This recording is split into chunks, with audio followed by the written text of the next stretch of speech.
মানুষের বিভিন্ন চিন্তা চেতনার কারণে, দৃষ্টিভঙ্গির কারণে কারো কাছে এই রমজানটা হচ্ছে উৎসব, আর কারো জন্য হচ্ছে এটা ইবাদত। কারো জন্য উৎসবের মাস, আর কারো জন্য হচ্ছে ইবাদতের মাস।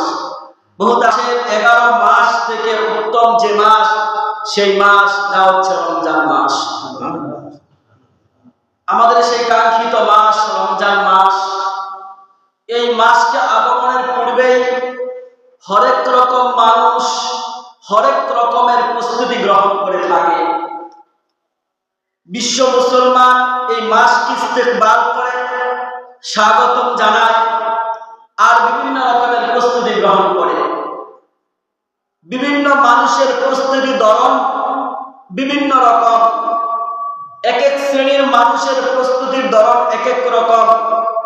আল্লাহ তাআলার নেক বান্দা বান্দি যারা রয়েছে, তাদের প্রস্তুতি হচ্ছে একরকম।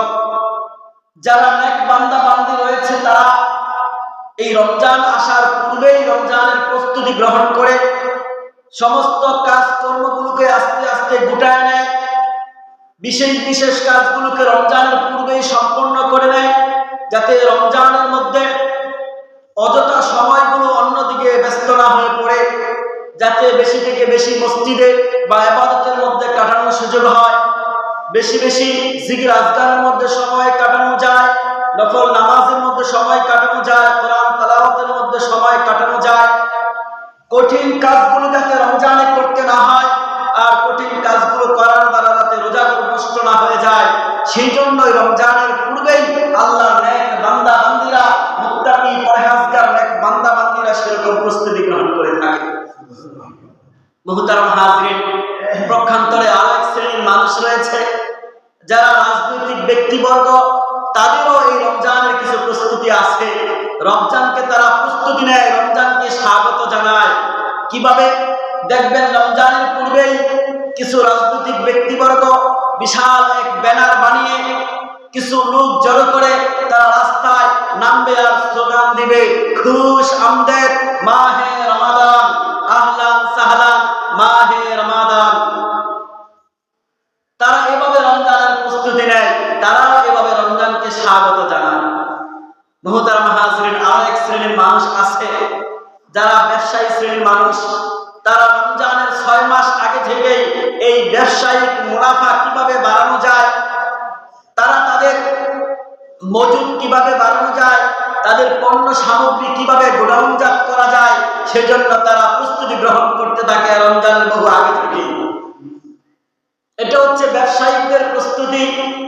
অন্যদিকে কিছু বক্তা শ্রেণী মানুষ আছে আমাদের মতো, যারা রকমারি খাবার, বাহারি রকমের ইফতারের আয়োজন করে থাকে। তারাও প্রস্তুতি নেয়, নানান রকমের পোশাক, দামি দামি পোশাক কিভাবে কেনাকাটা করা যায়, নানান রকমের খাবারের প্রস্তুতি। এরকম বক্তা শ্রেণীর মানুষগুলো তারা এরকম খাবারের দামি দামি বিভিন্ন রকমের ডিজিটাল বিভিন্ন ব্র্যান্ডের পোশাকগুলো তারা কেনার জন্য প্রস্তুতি গ্রহণ করে, অনেক টাকা সঞ্চয় করে রাখে যে রমজানের ঈদ আসতেছে, 20,000 টাকার মার্কেট। মুহতারাম হাজরিন, নানা শ্রেণী পেশার মানুষের নানান রকমের প্রস্তুতি।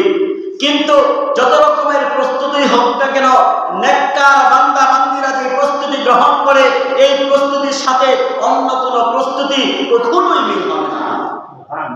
মুহতারাম হাজরিন, প্রকৃতপক্ষে এই রমজানে যে নেককার বান্দা বান্দিরা যে প্রস্তুতি গ্রহণ করে, ওটাই হচ্ছে প্রকৃত প্রস্তুতি, আর এটাই হচ্ছে উচিত। এজন্যই মানুষের বিভিন্ন দৃষ্টিভঙ্গির কারণে, মানুষের বিভিন্ন চিন্তা চেতনার কারণে, দৃষ্টিভঙ্গির কারণে কারো কাছে এই রমজানটা হচ্ছে উৎসব, আর কারো জন্য হচ্ছে এটা ইবাদত।